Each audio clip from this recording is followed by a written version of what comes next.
said sourly as she squinted through the windshield. Already, Robert was mad at her for cutting out early. She didn't know if she could patch things over, and she didn't know if she really cared to. The glass was beginning to fog, despite the struggling heater that barely warmed the interior of the car. These mountains were ghastly cold, a no-man's land.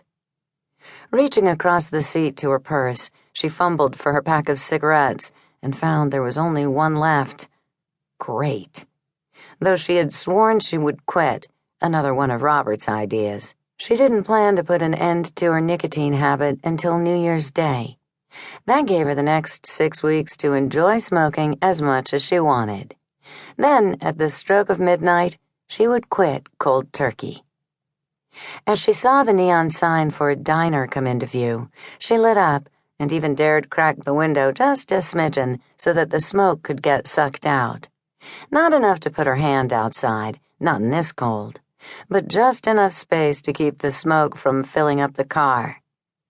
God, she missed California. Another 15 hours to go to reach Sacramento, depending on the weather and road conditions and how long she could stand it. She'd come a long way from Billings already, over the Montana state line and clear across the state of Wyoming. She wondered how much longer she'd be in this big-ass state. As she signaled to turn off the highway, she saw that the diner was also a bar. Big Bart's restaurant also housed the Buffalo Lounge, where one could hear live music every Saturday night, according to the backlit sign posted high overhead. Finally, the night was starting to hold some promise. Instead of getting a hot cup of coffee and a hamburger, she decided she'd splurge and order a drink. Ooh, maybe even an Irish coffee. Yeah, that sounded good. With whipped cream and, if she could talk the bartender into it, a drizzle of creme de menthe for the holidays. Her stomach rumbled in anticipation as she pulled into the near-empty lot of the roadside establishment. She hit a pothole disguised by a layer of snow, and it jarred the car, probably nearly taking out the front axle of her 15-year-old Honda in the process. Shit, she muttered under her breath. Fortunately, the Civic was tough and had made it through more than its share of abuse in the 4 years her brother had driven it before selling the little sedan to her. Grabbing her purse, she slid outside, locked the door, then braved the snow to reach the double-glass doors framed by a half-lit string of Christmas lights. Oh yeah, right. Merry effin' Christmas. As she stepped inside, a wall of heat hit her head-on. At last. She hoped to thaw her toes before starting back out again. The hallway led to a landing and then split. Amber paused to check her reflection in the mirror at the landing.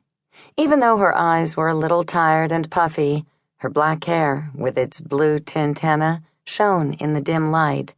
Fabulous. It was worth every penny Andre had charged. Turning away from the well-lit dining area, she headed toward the lounge, where the sound of country western music bounced against the walls. She took an empty seat at the end of the bar and ordered her Irish coffee from a tall, thin bartender with a gold tooth that glimmered when he smiled. "ID?" he asked. Amber sighed as she rummaged through her purse, annoyed that she kept getting carded when she was so over 21. Locating her driver's license, she thrust it over to the bartender. "One Irish coffee coming your way, Amber." He winked at her as he handed it back over, which only aggravated her further. As she waited for her drink, she noticed there were 2 other patrons at the bar, and a few couples at the tables sprinkled around a small dance floor located in front of a stage. Apparently, she had missed the Saturday night crowd. If there had been a band, it was long gone, the stage empty, aside from a couple of mics shoved toward the back wall. The drink came with a requested green drizzle and a complimentary, if pathetic, Irish accent from the gold-toothed barkeep. "Here ya be, missy." Amber perused a bar menu, half listening to a Randy Travis ballad that oozed through hidden speakers. As she sipped her drink, the tension in her shoulders and neck muscles eased up.